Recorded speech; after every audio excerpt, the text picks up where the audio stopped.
আজকে ভিডিওটা রাত 12টার সময় শুরু করলাম। আজ ছিল আমার মায়ের জন্মদিন। আজ ঠিক না, আমার মায়ের জন্মদিন 17ই আগস্ট মনসা পুজোর দিন।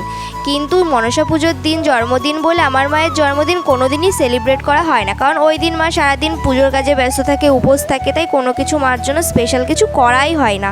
তাই এইবার আমি ঠিক করেছিলাম 16ই আগস্টে আমার মায়ের জন্মদিন করব।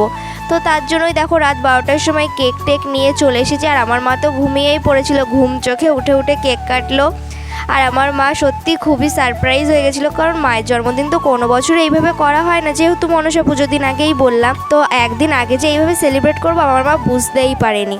তারপরে দেখো সবাই মিলে কেক টেক কেটে মাকে কেক টেক খাইয়ে দিলাম। আর তারপরে কেকের থালাটা নিয়ে আমি নিজেই বসে পড়লাম, কারণ কেক খেতে আমার প্রচণ্ড ভালো লাগে। পুরো প্লেটটা নিয়েই খেতে বসে পড়েছিলাম।